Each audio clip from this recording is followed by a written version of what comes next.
E Deus disse: haja um firmamento no meio das águas. Sim, que haja firmeza ou convicção no meio dessa consciência expandida, ao saber e sentir. Eu sou isso, a coisa desejada. Essa convicção, obviamente, é a fé, o sentimento de que aquilo que você deseja já é real.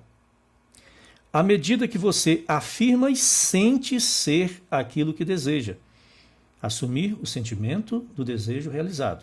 À medida que você afirma e sente ser aquilo que deseja, vai cristalizando essa luz líquida e sem forma que você é, moldando-a à imagem e semelhança daquilo de que está consciente de ser.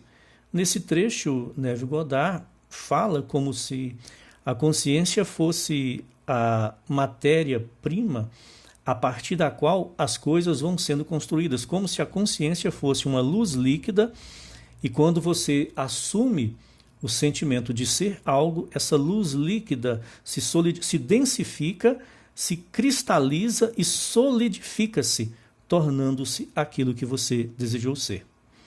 Agora que a lei do seu ser foi revelada, comece hoje a transformar o seu mundo reavaliando a si mesmo. A partir do momento que você aprendeu o método, adquiriu o conhecimento, recuperou a memória do seu ser verdadeiro, agora você pode começar aos poucos a trabalhar na transformação de sua realidade externa. Por tempo demais, o homem sustentou a crença de que nasceu para o sofrimento e de que precisa conquistar sua salvação com o suor do próprio rosto, ou seja, por meio do esforço de lutar contra a realidade externa. Mas esse pensamento é errado. Deus é impessoal e não faz acepção de pessoas. A lei funciona para todos. Enquanto o homem continuar caminhando nessa crença de dor, continuará vivendo em um mundo de sofrimento e confusão, pois o mundo em cada detalhe é a consciência do homem cristalizada. Enquanto o homem sustentar suas crenças antigas de que a vida é feita de sofrimento, ele continuará a criar esta realidade de sofrimento. No livro de Números está registrado: havia gigantes na terra, e aos nossos próprios olhos éramos como gafanhotos, e assim também éramos aos olhos deles. Quem conhece essa referência sabe que está falando dos espias que Josué enviou para espiar a terra prometida. Os espias viram que as pessoas que moravam na terra prometida eram pessoas altas, pessoas grandes, de alta estatura, e ficaram com medo, porque eles eram fisicamente, o povo hebreu era numa estatura menor. Então eles temeram aquele povo grande, forte, que habitava ali a terra prometida. Mas aqui, Neville Goddard diz que a forma como nós enxergamos a nós mesmos é que define a forma como os outros nos enxergarão. Se nós nos vemos como fracos e pequenos, é assim que os outros nos verão. Hoje é o dia, o eterno agora, em que as condições do mundo assumiram a aparência de gigantes. O desemprego, os exércitos inimigos, a concorrência nos negócios e tantos outros fatores são os gigantes que fazem você se sentir como um gafanhoto, pequeno e indefeso. Aí os gigantes que enfrentamos hoje são os problemas gerais da vida, como aqui o desemprego, as dívidas, se você abre um negócio, a concorrência, Então, todas essas dificuldades, esses problemas gerais da vida, são os gigantes que nós enxergamos e nos sentimos pequenos diante deles. Somos informados de que primeiro fomos gafanhotos aos nossos próprios olhos e por causa dessa concepção de nós mesmos, também fomos vistos assim pelos inimigos. Primeiro, você se enxerga como pequeno e fraco. E a partir do momento que você assume essa concepção de si mesmo, os outros passam a enxergar você dessa maneira. Só podemos ser para os outros aquilo que somos para nós mesmos. Portanto, quando reavaliamos a nós mesmos e passamos a nos sentir como o gigante, um centro de poder, automaticamente transformamos nossa relação com os gigantes, reduzindo esses antigos monstros ao seu verdadeiro tamanho, fazendo com que passem a parecer os gafanhotos indefesos. Aí, quando você corrige a concepção de si mesmo e passa a enxergar a si mesmo como um centro de poder, e obviamente esse centro de poder é o eu sou, a sua consciência de ser, que é a presença de Deus dentro de você. Quando você se enxerga como forte e poderoso, os papéis se invertem. Todas as dificuldades da vida, todos os problemas da vida que antes eram gigantes, passam a ser gafanhotos, pequenos e indefesos. Paulo disse sobre este princípio: para os gregos, ou os chamados sábios do mundo, isso é loucura. E para os judeus, aqueles que buscam sinais, é motivo de tropeço. Essa verdade, esses ensinamentos de Neville Goddard, podem soar estranhos e duvidáveis. Como resultado, o homem continua a andar na escuridão em vez de despertar para a realização: eu sou a luz do mundo. O homem adorou por tanto tempo as imagens criadas por ele mesmo que, num primeiro momento, esta revelação lhe parece blasfema. O homem adorou por tanto tempo as imagens criadas por ele mesmo. Tomou por realidade aquilo que os sentidos percebem. Mas no dia em que o homem descobre e aceita esse princípio como a base de sua vida, o princípio é de que a consciência é que cria a realidade. Nesse mesmo dia, ele mata a crença de um Deus separado de si. A consciência cria a realidade. Mas por que a consciência cria a realidade? Porque a consciência é Deus dentro do homem. Essa é a fonte do poder da consciência. A história da traição de Jesus no jardim do Getsemane é uma ilustração perfeita da descoberta desse princípio pelo homem. É dito que a multidão, armada com paus e lanternas, procurava Jesus na escuridão da noite. Ao perguntarem pelo paradeiro de Jesus, a salvação, uma voz respondeu: eu sou. Diante disso, toda a multidão caiu por terra. Ao se recomporem, perguntaram novamente onde estava o Salvador, e novamente o Salvador respondeu: já vos disse que eu sou, portanto, se me buscais, deixai que os demais sigam o seu caminho. O homem, na escuridão da ignorância humana, sai em busca de Deus, auxiliado pela luz vacilante da sabedoria humana, que é limitada. Quando lhe é revelado que seu eu sou, sua consciência de ser, é o seu Salvador, o choque é tão grande que ele cai mentalmente por terra, pois todas as crenças que sustentou desmoronam ao perceber que sua consciência é o único e verdadeiro Salvador. Entrar em contato com essa revelação na primeira vez pode ser uma experiência chocante, uma experiência que faz a pessoa perder o chão, perder a firmeza e cair por terra. Porque, de fato, você reconhecer que a sua consciência é Deus entra em conflito com o que lhe foi ensinado pela religião tradicional.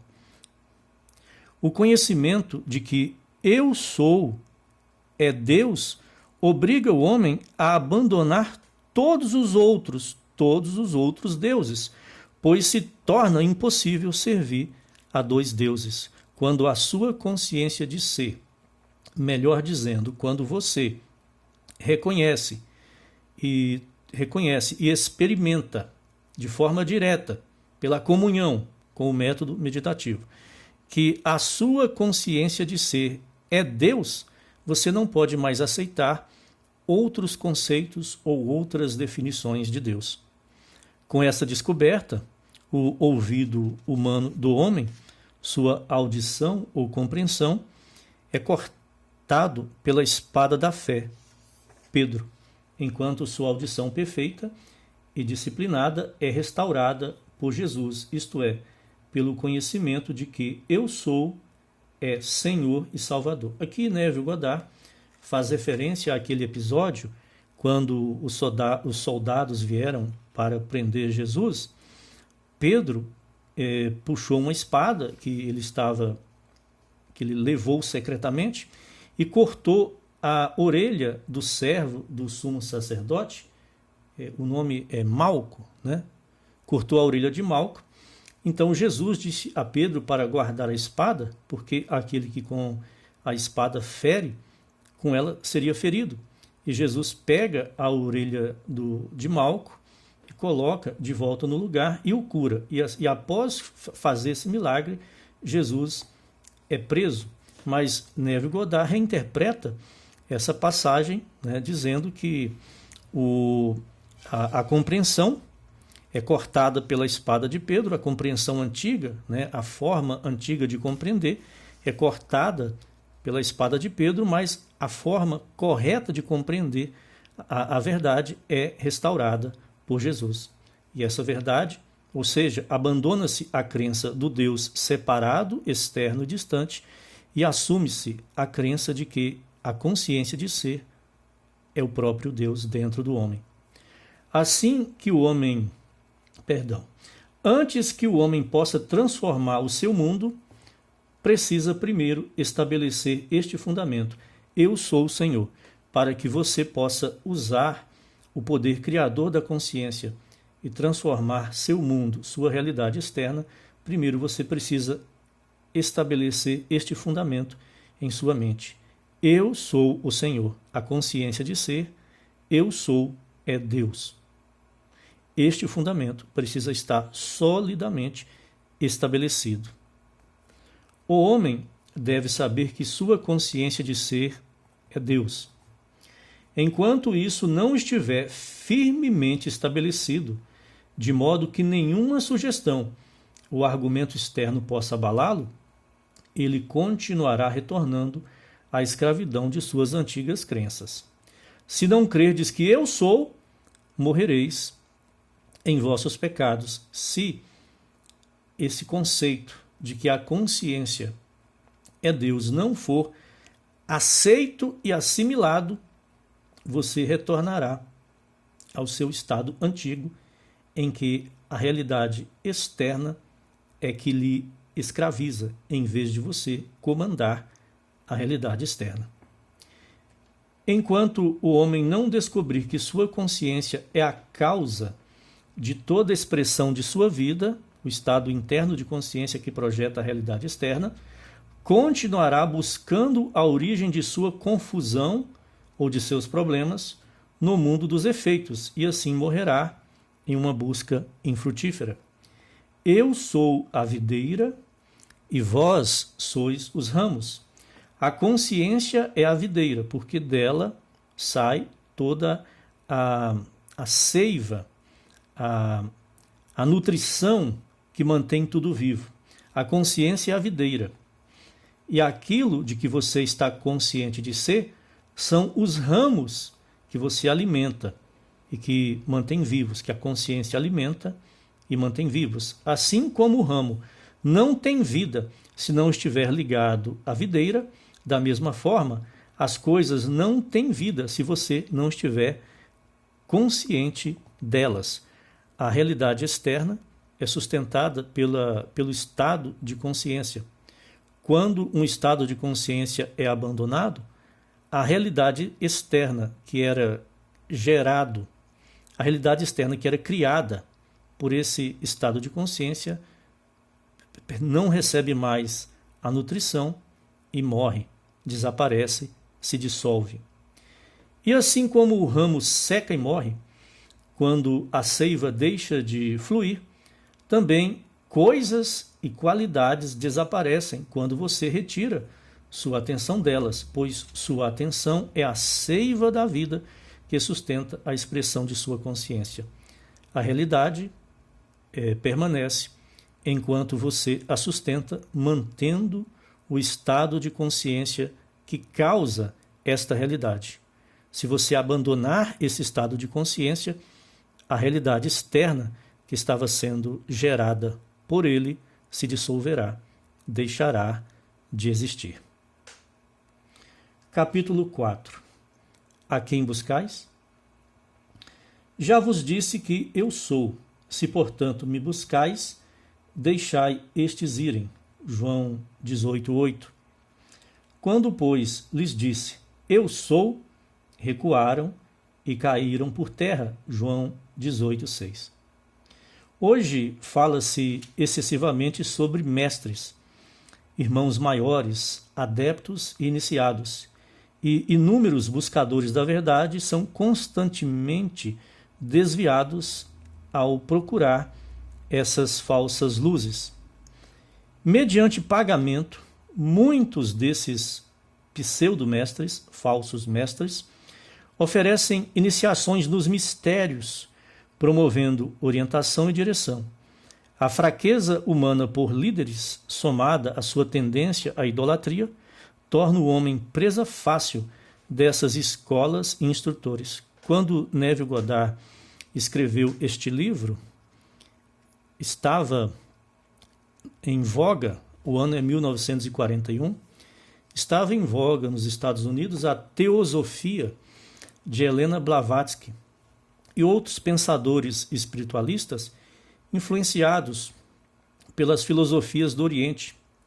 E aí, assim surgiu, nessa época, o conceito de mestres ascensionados, né, que davam iniciações e vários conceitos que até hoje são conhecidos. Neville Goddard não acreditava em nada disso e, na verdade, desprezava todas essas filosofias como coisas que não têm fundamento na realidade. Algo de bom acabará surgindo para a maioria desses estudantes. Após anos de espera e sacrifício, descobrirão que estavam seguindo uma miragem. Tornar-se-ão desiludidos com suas escolas e mestres, e essa decepção valerá o esforço e o preço pagos em sua busca infrutífera. Então, Neville Goddard critica de maneira incisiva essas filosofias, né, teosofia e todas essas filosofias espiritualistas que estavam na moda ali nos Estados Unidos, dizendo que tudo isso não vai levar a lugar nenhum, além de que todas essas filosofias são desnecessárias, porque se a consciência de ser é Deus, o que mais você precisa além de Deus? Deus está acima de tudo. Então todas essas filosofias, essas iniciações, esses mestres ascensionados, etc., tudo isso é coisa inútil, que não leva a lugar nenhum. Você tem Deus dentro de si. Você tem tudo que você precisa. Então se afastarão da adoração ao homem e descobrirão que aquilo que procuram não está em outro, pois o reino dos céus está dentro deles. Você não tem necessidade de nada, porque Deus está dentro de você. A sua consciência de ser, eu sou. Essa percepção será a sua primeira iniciação verdadeira. A lição aprendida será esta: há apenas um mestre, e esse mestre é Deus. O eu sou dentro de você mesmo. Não há nenhum outro mestre. O mestre é a sua consciência. Eu sou o Senhor teu Deus, que te tirei da terra das trevas, da casa da escravidão. Eu sou, a sua consciência é Senhor e Mestre. E além dela não há Senhor nem Mestre. Você é mestre de tudo aquilo que vier a estar consciente de ser. Nenhum outro mestre, além da sua própria consciência de ser, é necessário para que você realize tudo o que você sentir o desejo natural que brotou em sua consciência para realizar. A leitura continua no próximo vídeo.